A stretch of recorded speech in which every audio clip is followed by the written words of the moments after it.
Ahoy, this is David Perry with my continuing series of online video interviews with friends and colleagues from the world talking about how they have gone from the great pause of this COVID era into the great return. And I'm very, very happy to have a dear colleague for 2 more days because she's going to take a well-deserved retirement, but I know we're going to continue to hear a lot from our next guest, Laurie Armstrong. Hello. Great to see you. You too. Now, you have a very exalted title at San Francisco Travel. What is it? You said that this is what happens when marketing people make titles. Yeah. So my title is Senior Director of Global PR and Media Relations. Well, that's a mouthful. It is indeed. Yeah. I just call you San Francisco's cheerleader in chief. Without giving away too much information, how many years have you been San Francisco's cheerleader in chief? I have been fortunate to be doing this for 22 years and 4 months. Right. So you started when you were 10, so that's good. That's good. Yeah. You know, Laurie, I don't exactly remember the first place we met, but I know it was when I was at Yerba Buena Center for the Arts in the 1990s. Of course, the press table events. You truly are the best in the business, and I mean that seriously. And you have done so many incredible things to promote San Francisco. What one event or two, I'll give you, stand out as your favorite in all your years working for San Francisco Travel? Oh gosh, I mean, there's a ton because, representing San Francisco has just been so amazing. It is the best destination you could ever hope for to promote. I've been so fortunate in that way. Since 1998, there's been a lot of stuff that happened, but probably my number one favorite was the 50th anniversary of the Summer of Love. And this was in 2017, and this was a really great event that we did. That it was a community-wide effort. It was San Francisco Travel and the California Historical Society. The cultural community came together. Pretty much everybody came together, and we just had a wonderful season of celebrating all that happened back then. And probably the highlight of that whole thing was May 13th, which is the anniversary of the song, "If You're Going to San Francisco, Be Sure to Wear Some Flowers in Your Hair," right? So we worked with SFO and United Airlines, and it was amazing. They, SFO renamed one of their gates to being Gate 67 in honor of, we actually used, they didn't rename the gate, but we used Gate 67. United renamed the flight to Flight 1967 coming in from LA. So we flew some media up. We had people there at the airport dressed in our tie-dye hippie flower gear and giving flowers to people that were going to San Francisco. We even had the, the WAG Brigade there in tie-dye and everything. We had some of the wax figures from Madame Tussauds out there. We had Jimi Hendrix and we had Jerry Garcia. And then we had the Gay Men's Chorus came out and they sang. They were amazing. And then United served cupcakes to 1,000 people. It was phenomenal. And it was just such a great example of what people do in San Francisco, that they all come together and they all say yes. And every time we thought someone would say no, they said yes. And it was great. It was really great. You know, you and San Francisco Travel truly deserve the adage that has become your tagline, only in San Francisco.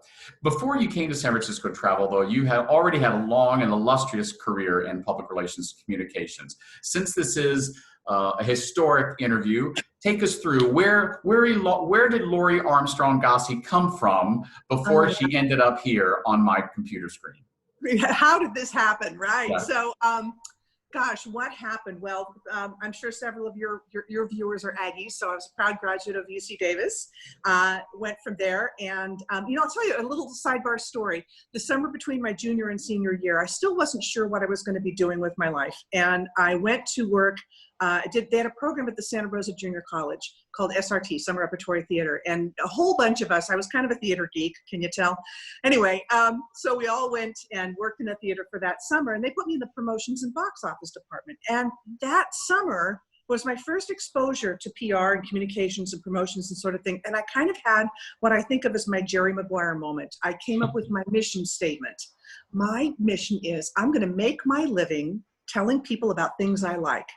And do you know, I've been able to do it ever since. So graduated from college, went to work for an ad agency briefly, ended up at the MGM Grand Hotel in Reno for about 3.5 years. That was my PR boot camp because that was a 24/7 kind of job, but there were restaurants, casinos, shows, sporting events, all kinds of stuff going on constantly. Went from there to Marineland in Los Angeles, which is the Marine Life Park. I was there for 2 years, which was really probably the most fun job you could have in the world. From there to the Lake Tahoe Visitors Authority and promoted the South Shore of Lake Tahoe for 5 years. And then for 5 years was down in Palm Springs, where you are now, and worked for what was then called, this is another long name, the Palm Springs Desert Resorts Convention and Visitors Bureau. That must be an acronym or something, pineapple or pone or something. I don't know. It spells something, right? Well, I used to say, to keep it all straight, I would say to myself, PSDRCVB, doo-dah, doo-dah, yeah. So anyway, was there for 5 years, and then the opportunity came to go to San Francisco, and boy, I've never looked back. It's just been amazing. So I've been very, very fortunate to be in the travel industry and to be in communications this whole time. I've just, every time I thought that my course was going to have to change, I won the career lottery again. So I've been very fortunate. Well, I love your job definition. I'm gonna make a living talking about things I like. I think that's great. And you know, Laurie, I don't think I realized till now our catalyst was very similar. I was in 1981, the Champlain Shakespeare Festival as an actor, but they always gave you a side job, and they said, well, what talent do you have? And I said, well, I type 160 words a minute. They said, great, you're in the press office. So I started writing press releases, and I quickly found I was better off stage than on stage. So similar. Absolutely the same, yeah.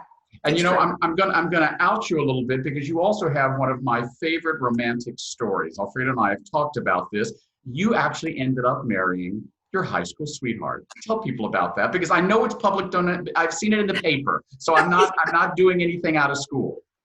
No, it's another amazing story. So I went to high school in Southern California in a town called La Cañada, now called La Cañada Flintridge. And when I was a junior, I briefly dated a guy named Bill Gossy, and but prom was coming up, and we were already promised to go to prom with different people.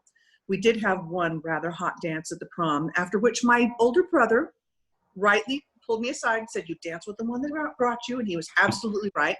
Anyway, Bill was 1 year ahead of me. He graduated, went to the Air Force. I invited him to come back and be my date for my senior prom. So I graduated then. He went off to the Air Force. I went to college, started pursuing my career. He got out of the Air Force. He got married. He had children. We kind of kept in touch over the years. When I was living at Tahoe, his family moved to Reno. I got to meet his wonderful wife and his beautiful daughters, and that was all fine. And then I kind of lost touch with him about 10 years that I didn't hear from him. And I thought to myself, you know, I hope that Bill Gossy's okay. You know, if I ever had a chance. He was nice to me. He was a nice man. Well, sure enough, January of 2005, I'll never forget it. I still have the email on my bulletin board. Out of the blue, here's an email from Bill Gossy. Hey, do you want to catch up? Okay. So I email him. We talk on the phone, come to find out he's been divorced. He's still living in Reno and so on. He came to visit me. And the sweet thing is, you know, it had been 20, 30 years since we've seen each other, but we see each other, and I still see that guy from high school, and he still sees the 17-year-old. And so within 2 years, we were married, and we've been delightfully happy ever since. I left my heart. That is a great story. We're still amazed. And, you know, I have to say, during this COVID time, when we've been quarantining together, of course, he still is going off to work. He's a postmaster in Woodacre, so he goes to work every day. But our time spent together just keeps getting better and better. And I know you probably feel the same way about Alfredo, that this time together, it really makes me appreciate that we have each other and we're really, really close. So it's wonderful. Well, I know Alfredo feels the same way about you all. And yes, and of course, during that brief period when we were able to sit together, we had social distant martinis on your deck, and your husband, Bill, is the only person I know that can say, hey, you want to stay for dinner? And he whips out steaks. And boy, it was pretty great. I don't know what were bigger, the martinis or the steaks, but they were all terrific. So thank you. I think that is the one thing that we miss more than anything else, is having people over. So that brief time when you guys could come and visit, we really appreciate it. We look forward to doing it again. So, you know, in our last few minutes, talk to me about this COVID time. I mean, clearly it's had a dramatic impact on the world, on tourism in San Francisco. what advice do you have? I know you gave some of the best advice I ever had, and I always repeat it, and I give you credit for it, that you said the job of a communication person is to be a sponge and a megaphone. Tell me if I got that right or wrong. You soak up information and then you put it back out there. It's kind of hard to do that now. We're soaking up a lot of stuff in our sponge, but what are we putting out there? And what should we be putting out there these next few months? Yeah, this is a really, really unique and difficult time. You know, it's a time to be honest. I think in terms of as communicators and as marketers, that we have to be honest that, you know, as I tell media right now, San Francisco is not herself. She is, you know, there are still, we can have dining, it's outdoors, the food is still great, and we have lovely weather and so on. There are still things to do. We have wonderful parks, we have wonderful beaches and so on and so forth. Some of our hotels are open, some are not. That's kind of in flux.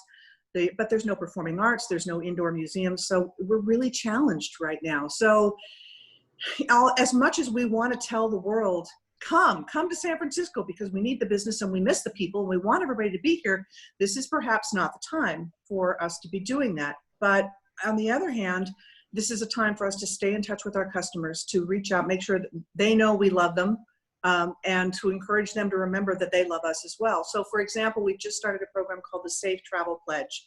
And so we're putting that out to our social followers and to our customers and so on, and that will grow over time. It's just a way for us to ask and for visitors to tell us that yes, they will, they want to honor San Francisco by following the health protocols and so on.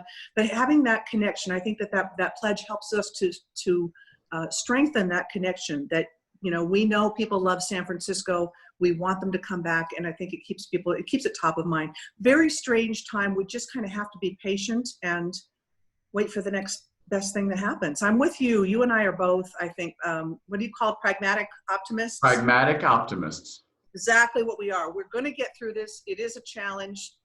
We've got the tools.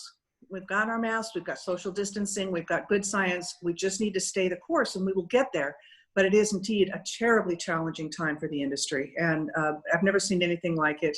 And I hope I never do again. Yeah, exactly. It's like I remember someone once wrote a book about working in the cruise industry and said, the greatest thing I'll never do again. It's true. Yeah, it's really crazy. Yeah. So tomorrow is your last official day. I'm putting that in air quotes because you may be retiring, but you're never going to be retiring, if you know what I mean. I just can't imagine that sponge and the microphone are going to dry up. What's next for you? Well, funny thing is, I've got jury duty on Monday, but. I'm sorry. There's something about having jury duty the Monday after you retire during a pandemic that I just think there's a punchline in there somewhere. And we'll find it. We'll find it. So I can't imagine that it's going to go through, but we'll find out what's going to go on.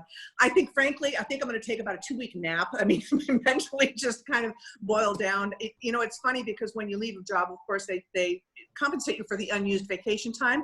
I have about a month of unused vacation time. So giving myself a little bit of time to kind of, you know, breathe and see what comes to mind.